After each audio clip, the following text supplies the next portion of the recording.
5 جگہوں پر آپ نے خاموش رہنا ہے، چالاک بن جاؤ گے۔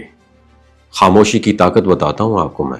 کبھی کبھی زندگی میں بولنے سے زیادہ نہ بولنا فائدہ دیتا ہے۔ آج ہم بات کریں گے خاموشی کی اس طاقت کی اور ان 5 جگہوں کی جہاں خاموش رہنا آپ کو چالاک نہیں، سمجھدار اور کامیاب بنا دیتا ہے۔ پہلی جگہ، غصے کے وقت۔ جب آپ غصے میں ہوتے ہیں تو آپ کا دماغ نہیں، آپ کے جذبات بولتے ہیں۔ ایسے وقت میں جو بات منہ سے نکل جائے وہ اکثر بعد میں پچھتاوا بن جاتی ہے۔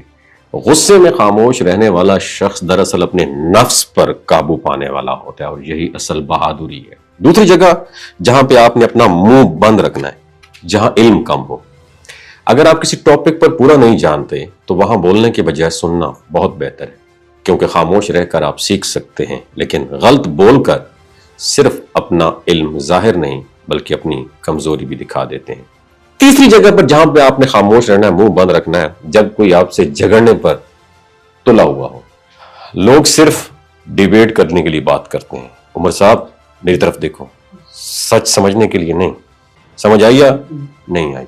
ایسے وقت میں خاموش رہنا آپ کی ہار نہیں بلکہ آپ کی سمجھداری ہے، کیونکہ آپ نے اپنے وقت اور سکون کو بچا لیا۔ یاد رکھیں،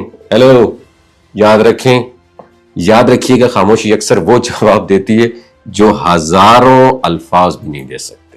چوتھی جہاں پہ آپ نے اپنا منہ بند رکھنا ہے، جب دوسرا شخص اپنا دکھ سنا رہا ہو۔ کبھی کبھی لوگ صرف سنے جانے کے لیے بولتے ہیں، مشورے کے لیے نہیں بولتے۔ ایسے موقع پر آپ کی خاموشی اور توجہ ان کے دل کو سکون دیتی۔ پانچویں جگہ جہاں پہ اپنے منہ آپ نے سی لینا ہے، جب کوئی آپ کو اگنور کرے۔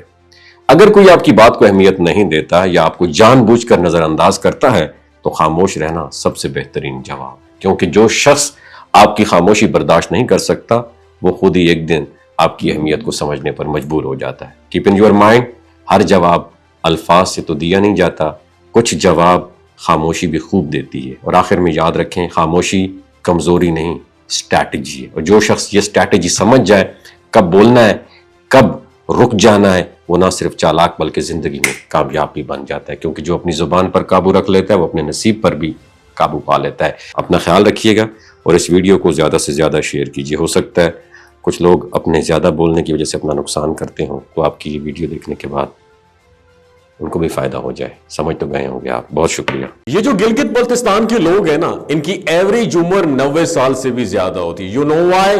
کیونکہ یہ لوگ شلاجیت استعمال کرتے ہیں۔ شلاجیت کے اندر 85 منرلز ہوتے ہیں۔ اگر آپ چیزوں کو جلدی بھول جاتے ہیں، مردانہ کمزوری محسوس کرتے ہیں، اولاد جیسی نعمت سے محروم ہیں، آپ کے سپرم کاؤنٹ کم ہیں، ٹیسٹوسٹیرون ہارمون امبیلنس ہیں، آپ سدا بہار جوان نظر آنا چاہتے ہیں، خون کی کمی کو دور کرنا چاہتے ہیں، ہڈیوں جوڑوں کے دردوں سے نجات حاصل کرنا چاہتے ہیں، موٹاپا کم کرنا چاہتے ہیں، تو ڈاکٹر اسد محمود کی پیور اینڈ نیچرل شلاجیت ضرور استعمال کریں۔ ایک بات آپ نے دماغ کی کھڑکیوں کو کھول کے سننی ہے اور یاد رکھنی ہے، ہمیشہ آرگینک اور قدرتی چیزوں کا استعمال کریں، کیمیکل والے فوڈ سپلیمنٹ خدارا آپ نے استعمال نہیں کرنے۔ اگر آپ شلاجیت کو آرڈر کرنا چاہتے ہیں تو نیچے دیے گئے واٹس ایپ نمبر پر رابطہ کریں۔ 3 باتوں کا خیال رکھنا ہے: حاملہ خواتین، ہائی بلڈ پریشر میں مبتلا افراد، اور 15 سے 20 سال نوجوان نسل جو غیر شادی شدہ ہے، سیکشول پاور کو بوسٹ کرنے کے لیے استعمال کر رہی ہے، تو ڈاکٹر کی ایڈوائز کے بغیر خدارا استعمال نہ کریں۔ باقی سارے لوگ بے دڑک گرمیوں اور سردیوں میں استعمال کر سکتے ہیں۔ ڈاکٹر اسد محمود کی لوگو والی، ڈاکٹر اسد محمود کی پیور اینڈ نیچرل شلاجیت ضرور استعمال کریں۔ اپنا بہت خیال رکھیے گا۔ اللہ حافظ۔